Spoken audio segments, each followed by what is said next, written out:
Oh, hello everyone. Sorry, no time for a full introduction today, as the button has already been pressed by good old Maya here. Hey. Yes, you know, the thing, the piece of paper, remember? Yes, that's the one. Go on, read out what it says. Court-martial. Thank you. Here's UFO.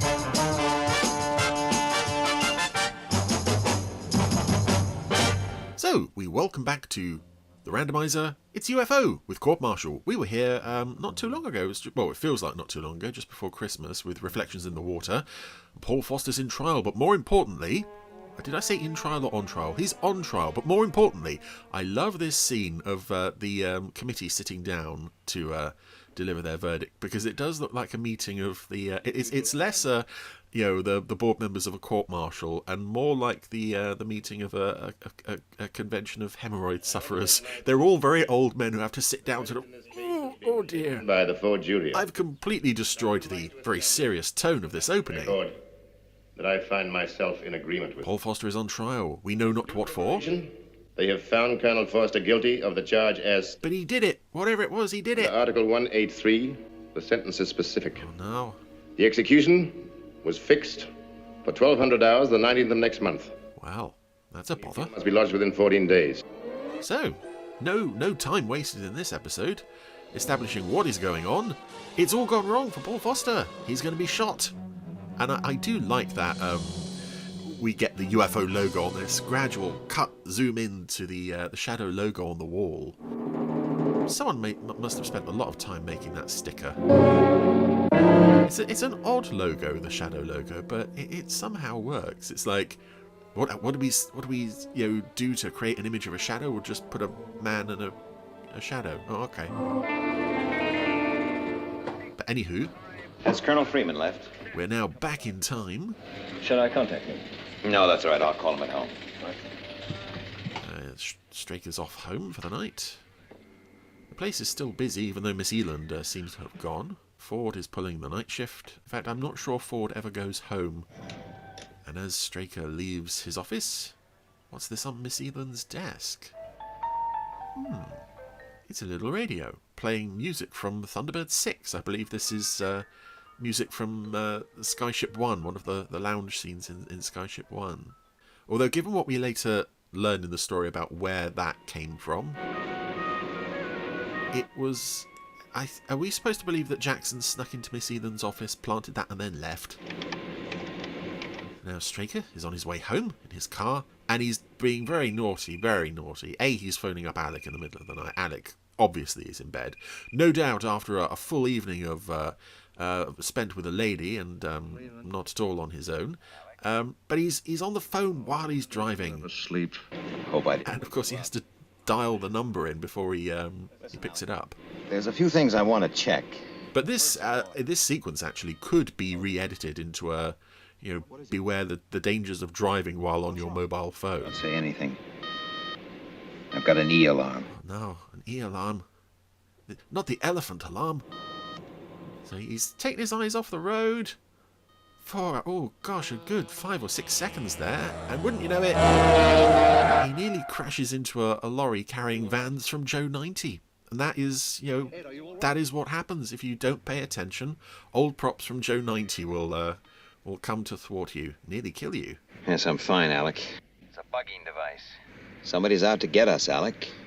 I've got a pretty good idea who it is. Yeah, considering how we were introduced to Alec in the first episode, with he's the real ladies' man, and the ladies can't get enough of him, at least in his mind. It seems like he's sleeping in a single bed, which is like it's just that little tiny peek into Alec Freeman's home life. Just show us where we sharpen our knives. And that's Louise Pajo as is it Miss Scott? Sir. Don't worry, Miss Scott. It was Miss Scott, yeah, General Henderson's secretary. But who's this working with General Henderson as well? It's our old friend, Jackson. And in previous episodes, The most unpleasant... he has been a friend. You know Jackson, of course. Of course. But now, for some He's in reason, the ears of the world. we hate him, and he's been redefined slightly. Freeman. I'd shake hands, but you know how it is. I can't bear to touch anything slippery. Yeah, he's only presented this way for this one episode, and it's really weird. Because he's been an ally. He was clearly working for Shadow in... Well, the only previous episode we saw him in prior to this was he was in Exposed, because he was part of the Operation Foster, and he was also in Foster's dream sequence in Ordeal. Standard Mark 4. So something has happened. He's, for some reason, left Shadow and gone over to Henderson 3 miles. for a week. I like, actually, an explanation in, I think it was Chris Bentley's Complete Book of UFO. In the Jackson character biography, he says, oh, Jackson did this It concerned a skydiver's rendezvous. temporarily, and he felt really bad about it, so he went back to Shadow to try to make amends for how he behaved in this episode, which I think is a really nice character touch. It would have been Not represented in the series at all, but unsurfaced and I'm glad somebody tried to explain it, because it's a really odd shift in how the character is presented. Joke, Henderson. You have got yourself a major security breach. You'd better believe me. Yes, someone has leaked information about a skydiver rendezvous with a supply ship. HQ under the studio. To put it bluntly, someone you know, work with every day, is a security hazard. Oh, who could it be? Just give us the details. We'll find out who it is. If you don't, we will. And I was going to make a joke, actually, of, Shadow is a real sort of, collection of fine intellects and reliable people, but actually Shadow's reliability rating is quite high compared to something like Spectrum, where everybody behaves like they've just taken a frying pan to the head in certain episodes. But normally everyone in Shadow is reliable and smart, trustworthy. Well, don't forget the contract is subject to the director's approval. Oh, of course. And this is a key scene that's played, almost like it's nothing. It means nothing to the story. It's so short. That's what makes it noteworthy in a way. This little scene of Foster having a meeting with a film director. Known for years. Not a film director even. It's an agent of an actress played by, I think the actress's name is Pippa Steele. We've got a flopped shot of Alec just there as well. The coded message to Skydiver, the one that was leaked. Authorized and sent by Colonel Foster.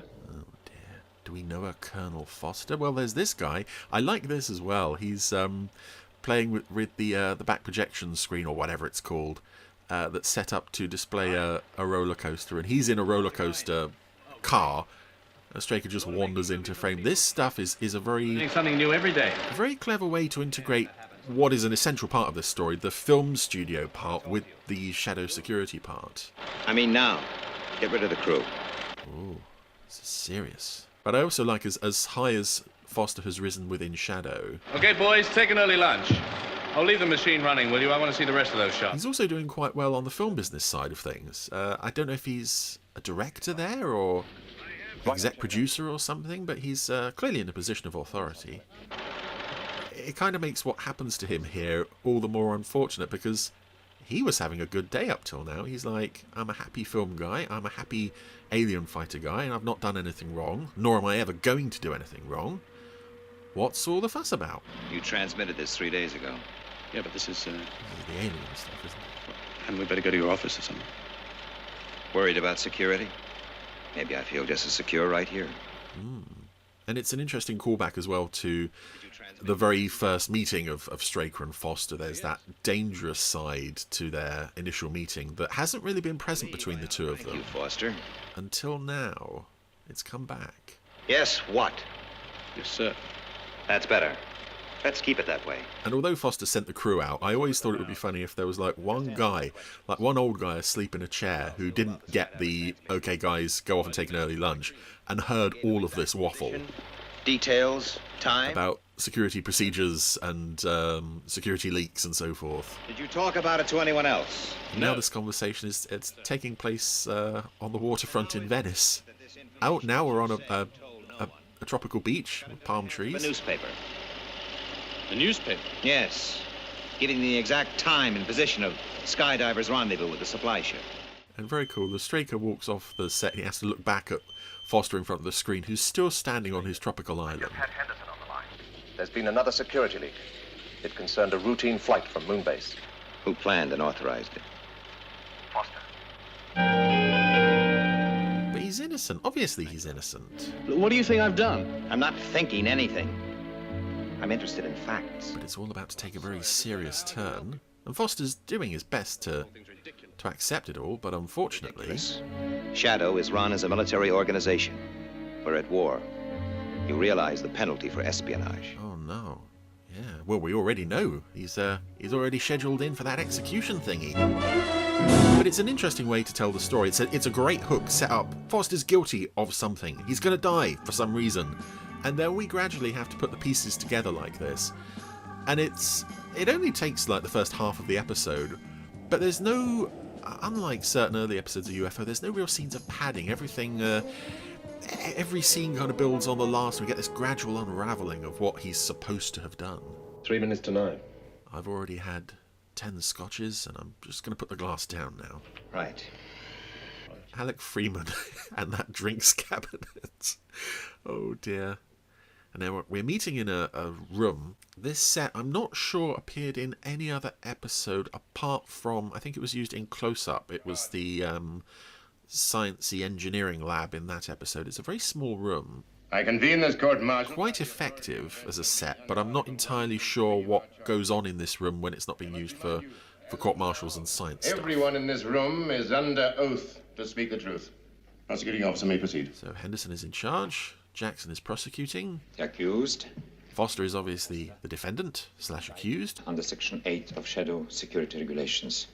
I intend to... Straker's here, Freeman's here. Masters, Ford, and Waterman are all also here. Worst crime that can be perpetrated against our organization, espionage. They also have a really nice, quite large picture of Moonbase on the wall. It is right to speak at this time. Very well. The prosecuting officer will proceed. My first witness, Who's it going to be? Lieutenant Ford. Oh, that's surprising. And this is a nice sequence because it actually gives Ford and, to a certain extent, Waterman You are Lieutenant Keith. more interesting things to do than they would normally get. Oh. Yes, sir. Do you recognize the apparatus on the table beside you? Ford explaining the principles of this little box thingy. Used in shadow control. And getting carried away with the explanation. Will you tell us how it works? It's a nice bit of comedy for Keith Alexander. There are a series of electro-scanners positioned in series. Lieutenant, We're very stupid. Can you dial it down? the explanation as simple as possible. Yes, sir.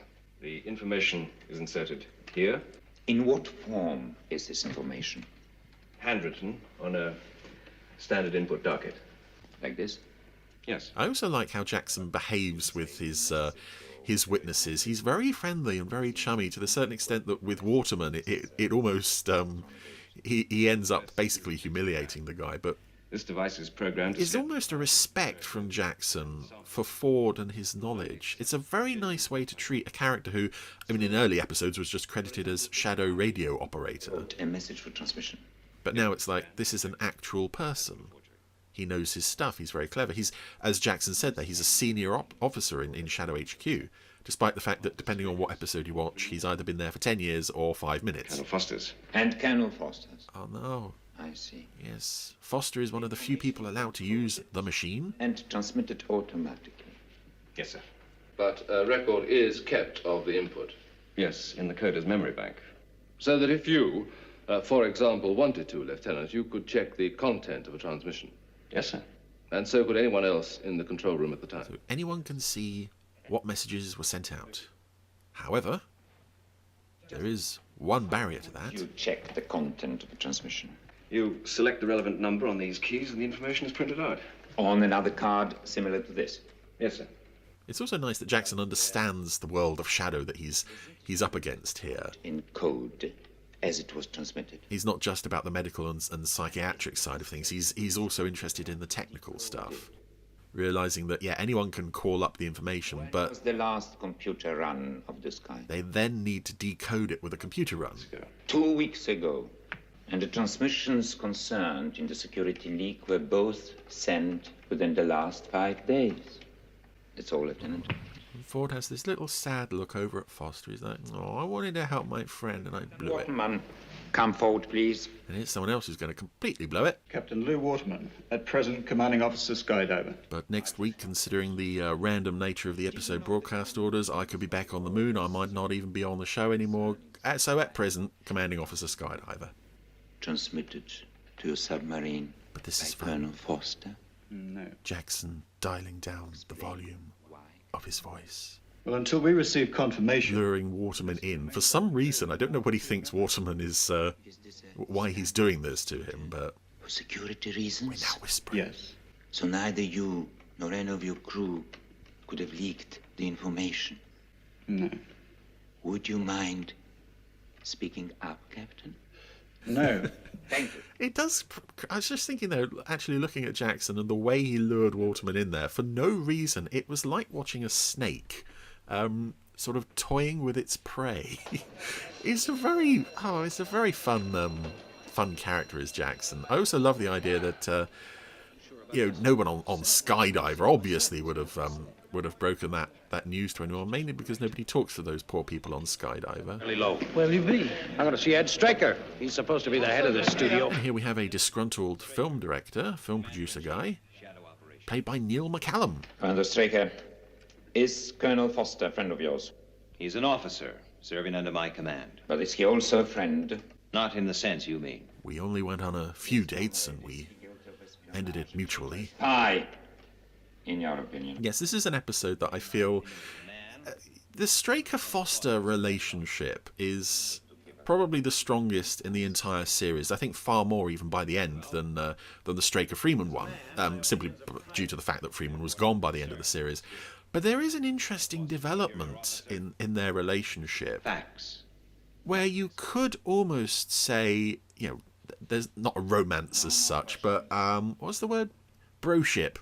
There's something there, and I don't know if it's like a father-son thing or a sort of mentor teaching a student kind of thing. Physical, psychiatric. But there is a definite personal on his past record as an air bond. I was going to say link, but it's stronger than link. It's bond, and you see that in episodes like this, and also Ordeal. I think is another one where you really get Foster's sense of what he thinks he means to Straker. Yes, it is. Commander, would you read out aloud, please, the last paragraph? And of course, Straker would go to the bat like this for any of his men if he thought they were innocent. Security risk, and we recommend Class A clearance.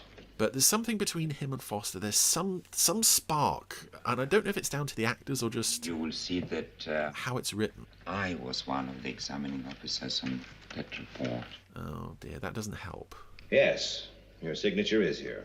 Because I tried to sort of think, okay, maybe this isn't the real Jackson that we know from the rest of the series. Maybe this isn't Doug Jackson. This is his brother, Dougal Jackson, who is a naughty man who works for Henderson. But I just can't get that whole We'll resume at 14. Jackson working for Henderson thing to fit with the other episodes. It's so...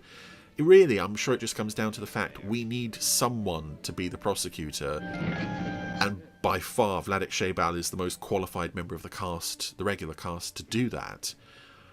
It just doesn't fit with the character of the rest of the series, and I suppose to a certain extent, it was only after this that he was firmly established as working for Shadow, so it was only in retrospect that this discontinuity was created, but when you look back over the whole series, this episode kind of sticks out like a sore thumb.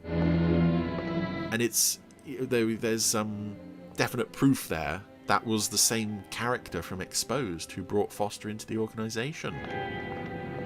It's all very weird. But there's this guy. Film director, film producer guy, who's working on the studio lot, played by Neil McCallum, who was in Thunderbirds Are Go. He was Dr. Ray Pierce. He was either Koskoff or Bennett in the Protectors episode 1 on 1 Makes One, and he was in 4 episodes of Captain Scarlet, uncredited. Actually, it may be 5 if they used one of those episodes in the Clip Show episode. Anything else, may proceed. And we also have a familiar face here. Far the facts to emerge from someone else we were talking about not too long ago on the Randomiser, just before Christmas, in fact. Classified material. Jack Headley. There has been no proof whatsoever that he passed on that information to any outside person. Who played the Icar Vedra in the Space Precinct two-parter, The Fire Within. References for the accused. It's a bit of a nothing part. Itself.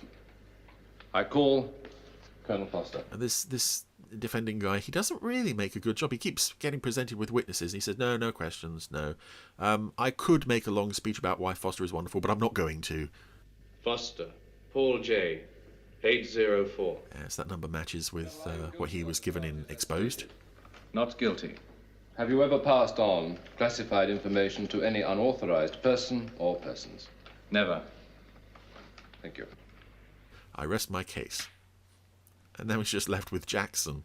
Colonel Foster, would you say that you have a nervous disposition? And in a way, it's almost like there's a conflict of interest here, because Jackson, as the prosecutor, I'm not a nervous person.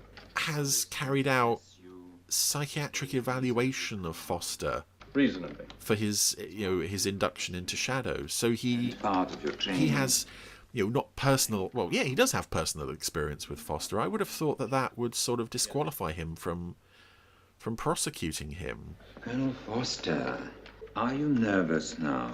Are you going to cry, little crybaby Foster? Please answer my question. Are you nervous now? Why should I be? Yes or no? Answer my question. And I think Ed Bishop said about Vladek Shaybal is, when he was in the room, everyone else just had to stop and let Vladek do Vladek. And in the dialogue that he's given here is, it's bare minimum And the lives of everyone in it. to get the point across. But the way he delivers it, the attitude, the looks, the voice, it's just spellbinding. He's in every scene. Vladek Shaybal steals every scene he's in this show. Did you not violate Section 8, Paragraph 5? So he steals a lot of scenes in this episode, particularly this one. I did not. Then how do you account for the fact that the press got hold of this information? I don't know. I suggest you ask the press. And I suggest, Colonel Foster, that you're lying. I did not give classified information to any newspaper. So we've gone from shouty Jackson to... All right, Colonel Foster. Oh, okay. It's all right. Just one more thing. Here's a photostat of your personal bank account. $10,000 was paid in on the 10th. Uh-oh. By an unnamed subscriber. Vladek just twists these basic sentences into just almost roller coasters of interesting sounds. I've heard of it. Very convenient. The way he says implying now. Implying? Implying? He's brilliant. That the money was payment for espionage, the going price for a traitor, the rewards of a spy. Traitor. I am stating that you sold Shadow secrets to the press for the sum of $10,000. I tell you, I know nothing of how that money got there. It's a plant. Someone's trying to frame me. You're absolutely nervous now, Foster. Ooh. Yeah, as much as I say, it A, is a conflict of interest having Jackson as the prosecutor, B, it doesn't fit with the rest of the series, particularly that moment there where he was like, I've done a good job, I'm so evil. Foster, where did that check... The fact that it is Vladek Shaybal is like, it's almost enough to make it not matter that none of this fits with the previous and later portrayal of the character, because he's just so deliciously evil. Alec, how can we find out about it?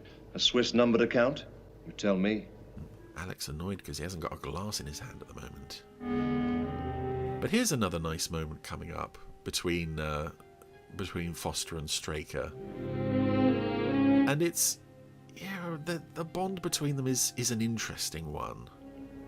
Sir, as my commanding officer, do you think I'm guilty? It's just two men... Whatever you say can't affect... Two men just being as open and honest with each other as they can be in the last moments before the verdict comes in. All the evidence in that court-martial says yes. But if you want a gut reaction, no. And that's another interesting part of Straker. And we saw it a couple of times in the courtroom scenes there. He's like, he is a man, but he's also a professional. And I think Jackson called him on that. And Straker said, no, as a man, my opinions are private. And therefore, none of you are concerned. They're coming back in. And we're back to the beginning of the episode. This is where we came in. Our meeting of the Hemorrhoid Sufferers Convention. 3, the sentence is specific. Oh, no. The execution was fixed. I wonder what they're going to do with him. 100 hours, the 19th of next month. Any appeal must be lodged within 14 days. He's dead. This court-martial is closed. Oh dear. These old men leaning forward going, oh dear. Oh, and another long, forlorn looks across the corridor between Straker and Foster. I just want to see them rush into each other's arms and hug and never let go. There is a definite undercurrent with Straker and Foster. You can't deny it. It's incredible. I'm drinking coffee and not booze. Information was leaked to the press. Foster was the only one who knew that information. He told no one. His word. And the coder transmitter is security proof. There must be some other explanation. Well, there's only the two of you who are also in on this information. But here's a new character. No, I can't give you the source. I just happened on it by chance. This is actress Georgina Cookson playing, I think the character's name is Jane Grant. Yes, I certainly do that. Dubbed by, I don't know if it's Nikki Van der Zyl, but whoever it is, it's the same voice who dubbed Jane Merrow in The Responsibility Seat. And it doesn't quite fit Cookson, because Cookson is shall we say, a more mature woman, and that's a sort of young woman's voice coming out of her mouth. But here we go. Foster is in a cell. He's being guarded by a familiar extra who has turned up in this show multiple times. Probably did The Protectors and Space 1999 as well. I've seen him turn up in everything from Doctor Who to Callan to, well, The Professionals. Shall I ask the doctor to get you something to help you sleep? And I don't think he was a stuntman. He was just an extra who... No, thanks, I'll be fine. Who seemed to do like action-y type things. But Foster has other things on his mind. Specifically, Straker's desk. And the blue... I love the image of the thing. The screen behind Straker's desk. That's a lovely kaleidoscope of colours. But yes, Foster is thinking about that panel in Straker's office. Straker's empty office, for Straker is not there. Sleep well, Mr. Straker. But this guy's here. This Carl Mason? It's Carl Mason, isn't it? Well, recognition at last from the big white chief. You'll have to excuse me. Yes, it's nice that they invited McCallum back to do... I've been trying to talk to you. To do this, considering his roles in the Super Marionation shows and film were relatively small. Hand off me. Oh, no. I've telephoned you a dozen times. But he's always really good in things I've seen him in, and he's really good in this as well. Mason, I'm warning you. You say you got troubles? Here's another one you can add to your list. There's a security leak. Yes, and here we go. This is how the studio world crashes into the shadow world. A picture here. Perhaps you... It didn't happen all that often, but when it did, it was always a welcome. It was nice when a writer would remember, oh yeah, all of this is taking place under a film studio. A rival company are building a replica. Industrial espionage. Right. I'm giving you just 12 hours to kick Paul Foster out of this studio. What's Foster got to do with it? He's the one guy I discussed this system with. Aha. Where? So there's another piece to the puzzle. Where did you discuss it? In his apartment. Oh, off to check Foster's apartment. One thing that's interesting with this episode, actually not with this episode, but how it was later used, it may have been discussed on Fab Facts a while back, the Italian UFO compilation films, which are, if you've not seen them, and you don't speak Italian, they are still great fun to skim through, because it's interesting to see how they integrated and linked these episodes. And this one, Court Martial, Foster's Court Martial, as far as I can make out, comes not through all of this stuff, but it comes as a result of his actions in the episode Survival. They hold the Court Martial because of him being friendly with the alien, which I think is a really clever idea. There's some really fun ways they sort of linked and adapted those episodes slightly in those Italian movies, in addition to all the Bond music that they threw around the place. He would have run the standard check every week. Yeah, if you ever want to see the final scene of Question of Priorities with the Diamonds Are Forever theme playing behind it, go and watch one of those Italian UFO movies. I bothered to call him. He wouldn't be interested unless we come up with something concrete. So here we are in Foster's apartment. Not quite the same set as it was in Exposed, but interestingly it's in the same piece of stock footage of the outside building, this tower block, which I think also appeared in an episode of Department S that Neil McCallum was in. So it all ties together. He'll make the appeal stick. Also, there's a painting on the wall of some jets and an explosion in the air, which I think was seen and Exposed, but he's definitely lost that spinning bookcase that was in the centre of the room. I was almost sure. There's nothing here, let's go. Straker is still looking about the place. We've got to find some clue here. Freeman's in the, let's just give up and have a fag stage of lolling on the sofa. And when Mason was here... But this is fun. They call it environmental therapy, which is an interesting term of sort of working out what happened by going through what would he do? Here we are in this place. What would happen? Let's go step by step what he would have done. Environmental therapy. Let's check it again. So, they've got a detection meter. Positive. Oh, turned on those lights for a little illuminated garden in the corner of the room. Corner of the room, rather. Okay, Alec. Let's take this place apart. Get a group over here. I'm taking my clothes off, Alec. I need to be nude for this. I just love that Straker's like, yeah, I'm going to take my jacket off. This is serious now. But here we go with something that I do find odd about this episode, especially considering that this is an episode that focuses so heavily on shadow security. Here's another one. They bring over a shadow engineering tech team, all in full shadow uniform, with the logos still on their chest. Transmitters and 3 miniaturized... There's 2 guys working around in the background there. Lights. We found it. And here comes Masters. Now, Masters, to his credit, is wearing his jacket, so the shadow logo isn't visible. But I think those 2 guys in the background Receiver. are wearing their logos. It receives and records the data. Then the contact comes along and picks up a tape. And it's just fun Well, that, this is made. Yes, sir. regardless of the fact whether or not they're wearing their shadow insignia, they are still clearly military uniforms that Masters and his men are wearing in this apparently ordinary apartment block. But this was part of an interesting period in the show where they were trying to give Lieutenant Masters and John Kelly more to do, get him off Skydiver. In fact, a lot of his dialogue there was Straker's, I think, in the original script. And I have this nice image of Runs this place. Ed Bishop saying, no, I shouldn't be saying all these things. Give that to John Kelly. And, yeah, that may not have been the way it worked, but hey-ho. Maybe, maybe not. We're now in a little radio shop. Funny man. Run by a little funny man. Now you listen. This is private property. This is an actor named Tutti Lemkow. One is the easy way. Who did a lot of ITC things. Oh, this is fun, though, because Freeman's about to do something. Here comes a big, muscular guy, and... oh... Alec dealt with him in one punch, and it was a really convincing little fight sequence there. Peeping Tom. I don't think there was a stunt double for George Sewell. But interestingly, yeah, Tutti Lemkow, I think, was like a dancer and choreographer as well as an actor.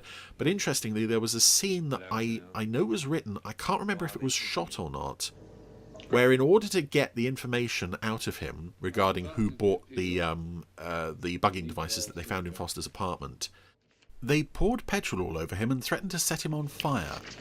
And I think it must have been filmed because you can see there's a canister of flammable material just on the corner of the desk. That would have been fun to see. That would have been possibly one of the most intense scenes in the whole series. You could just imagine this guy doused with petrol and Straker with this lighter. It's all going, whoa, give me the answers, whoa. But we didn't see it, alas. We don't find out how they coerced the information out of him, which is a shame. You're a psychiatrist, Jackson. But speaking of information... would you say Commander Straker has an... We're now in Straker's office. Jackson, Foster, and Foster's defendant guy. Then why would he have... Mr. Webb, that's his name. This behind his desk? Discussing that display window thingy. I've often thought about it. Foster spent the night wondering what it could be. Because very little in the world of Straker doesn't have some kind of... maybe it soothes his nerves. ...function or alternative use. What would you say is the strongest instinct in man? Love? Hate? And even Jackson doesn't know where he's going with this until... Self-preservation. Guards! Foster's going to do something, and it's leaping through that window.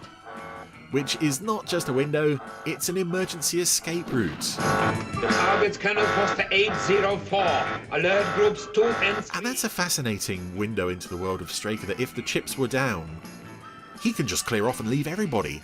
I don't think he would. But it is like, that last resort. One person, essentially, escape route, just one person through that mirror, or that window I should say. The door closes almost instantly.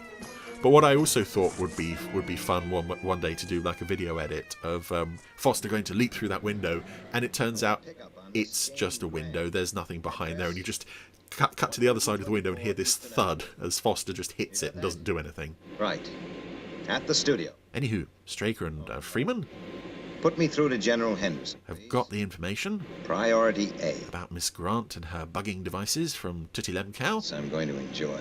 Just like I enjoyed threatening to set that guy on fire in that deleted scene. Foster escaped 20 minutes ago. Groups 2 and 3 have been alerted. But you can't do that. I threatened to set somebody on fire for you. My orders are to shoot on sight. But his apartment was bugged. Worth it. It was his way of passing the information. It's going to take positive proof of innocence to convince me. And this is an episode that I had on VHS as a kid. I had it on the Digital Entertainment, Volume 5, with the episode Close Up. I got it one summer. And we need it fast. And it was just lovely to have an episode of the show on VHS again after. I didn't manage to record any when it was being repeated on BBC, at least the first half of the BBC run. They sort of gave up for 2 years and then finally repeated it. But this is what I mean regarding shadow security. Again, this is an episode so heavily focused on shadow security. We have these security guards chasing Foster around the countryside, shooting at him. And these guys, maybe Masters and his men weren't wearing shadow logos. These guys clearly are. So if any passerby happens to see all this, hey, who are these guys in military uniforms? What's this shadow thing? No, we're just dealing with a security leak. What, the security leak like the one you're creating by charging across the countryside shooting at the guy? Yeah. Yes, sir, she's in your office. And here's another, again, another example. Thank you, Ford. Ford is looking after Miss Grant in Straker's office, again in full uniform. He doesn't have the shadow insignia, but still... I assume you have a very good explanation. I mean, maybe they could explain to her that he was a security guard, but that does look suspicious. Film studio, producer's office, guy in a military uniform. Sound and vision. He belonged to Paul Foster. I also don't get why Ford, of all people, was assigned to protect her. He told us everything. Then I suggest you send for the police. You know as well as I do, industrial espionage is not indictable. Then I suggest you have me driven home. This is some fun action stuff, though, with Foster just running around the countryside with no clear cover that he can take. Everywhere's very flat. And these security guards chasing him, none of them get any dialogue. But they all look quite physically credible, except I think this might be the shot coming up where they start shooting at him, and one of the actors keeps flinching. Every time he fires his gun, he's like, oh no, I don't like the loud bang, which again doesn't do much for his, yeah, this is it. No, this isn't it. Carry on. Oh, yes, Foster leapt into a pit. This quarry, he's now on a quarry. There's a crane knocking around the place. Again, we're basically on a construction site. If there had been people working here, oh, all these guys in these uniforms, what's all this about? Shadow security is blown. This is an acoustic gun. I have heard of them. Oh, excuse the pun. Oh, dear. I'm a desperate man, Miss Grant. Armed with a toy gun. But this is another example Place of... it against your ear and fire. Straker's desperation and callousness. Will pierce your eardrum. I'm also told that the brain suffers varying degrees of damage. And although I think it's a reused prop... Even if I believed that, I don't believe that you're a desperate man. You do believe that Straker would do it. Unless you sign a confession. If it came down to it. Somebody is going to die. Someone I love and care about. Oh, Foster, why didn't I tell you how I feel about you when I had the chance? Yes, there's no subtlety in these shadow security guards. I love it. It's just, it wouldn't even raise an eyebrow in any other episode, except for the fact that this is an episode so focused on shadow security. And in the court-martial, it's like shadow security is absolutely airtight. And yet you have multiple scenes outside of the courtroom where it's like, oh, security, whatever, that's, no cares. Oh, but they got Foster. He's down and deaded. That's quite a sad image. Just sign here. But she's signing. Straker has threatened her. Luckily, he didn't have to go to the pouring petrol on her stage. He's already done that once today, so once is enough. And leaves her alone in his office. A signed affidavit. Get Henderson. It's too late. He just called. Foster's been shot. And, yeah, the door is still open, so she heard, oh, someone called Foster has been shot. Oh, I don't know, would she have had the amnesia procedure after this? Or would she have just been charged under the Naughty Crimes Act? Scott? I'll see if he's in. I have someone to see you, sir. Send Straker right in. Please go in. And it's nice as well that when the second time we see Miss Scott in this episode, Straker is like, can I see him? I'm not just going to blunder through like I did last time. We're gonna have a nice, I'm going to be polite. Yeah, this is your. Obviously, he's sad because he thinks Foster is dead. But that was Louise Pageau later turns up as a nurse in Kill Straker, working oddly enough with Jackson. When you find time between making up wisecracks, it includes a statement which absolutely clears Paul Foster from an industrial spy. Yes, here it all is. Miss Grant. It's lovely the way the studio stuff and the shadow stuff just accidentally intertwines there. And very rare that it happens in this show. Also strange that, is this the only episode in which we don't see a UFO or have anything from the aliens? It's a UFO-free episode of UFO, which is quite surprising. And there's the OTC space station model from Joe 90. As Jackson walks into the room. Yeah, the episode Most Special Astronaut. Now, Jackson looking very sorry for himself. You are wrong, Jackson. Paul Foster was guilty of one thing. He worked nights at home. Oh, well, it's not a crime, but it's still not done. Cameras on the wall were taking pictures. You can prove this. Does it matter? You've killed the only man I ever loved. I only hope it keeps you awake nights thinking about it. And then Jackson comes in playing this sort of sheepish and guilty, and then when Straker says that, he's like, I'm just going to look away and feel a bit smug for an as yet undisclosed reason. Foster was shot with an anesthetic bullet. Jackson's idea. I was all in favor of using live ammunition machine gun rounds, but... Don't fall over yourself with gratitude. Jackson convinced me otherwise. This is a fun but odd way to end the scene, though. Just a moment. Straker was recording the whole thing on his pen. Think I'm a pig-headed cretinous lout, don't you? Think I'm a pig-headed cretinous... It's fun, but why is he recording this conversation? I mean, maybe as ammunition to use later. I like it. He might have needed a transcript of that conversation, but it does sort of undercut the feeling that Straker goes in thinking Foster is dead. Oh no, I'm going to prank Henderson by recording this conversation. Really very nice of you to ask us down, mister. Anywho, everything is all right. Foster's back on the production. I just wanted to give you this. And we have one last matter to clear up. Hey, $10,000 into my account, didn't you? Well, yes, but... The money that nearly got him shot. You understand? Sure. When you came down for the screen test, I didn't know what you meant by we can help each other. But now you're right, I do understand only too well. Get yourself a new agent, kid. Oh, come on, don't be like that. Listen, you don't know how much that check nearly cost me. So get out of here while you can still walk. Ooh. Aw. Poor Pippa Steele. She thought she was having a role in a film, and now her agent has just ruined it for her. Now, wait a minute. Please, no excuses. Believe it or not, this is a film studio. It has one function. It's very simple. It's to make motion pictures. All right? Let's go. And we close the episode with a long glance between Straker and Foster as if to say, yeah, I dig you and you dig me, and that's the way it's always going to be. And there we go, that was Court Martial. And what a very unusual episode of UFO. As I said, I had this on VHS as a kid, and I rewatched this one quite a lot. And it's surprising how enjoyable I always found it, considering, as I said, there are no UFOs, there are no aliens. There's not really much in the way of a sci-fi element to this series, this episode, I should say, at all. It's more like a sort of mini spy thriller. Security is the main focus of this episode, and we don't really have... I'm struggling actually to think of any other court-martial stories, and it is a very familiar trope in series, in TV drama, but I'm struggling to think of any aside from Takeover in Space Precinct. So here we go, an Anderson series focusing on a court-martial, lots of fun character stuff. Yeah, just all-round good stuff. A very atypical episode of an episode of UFO with no UFOs. There we go. It works because of the characters. Good stuff.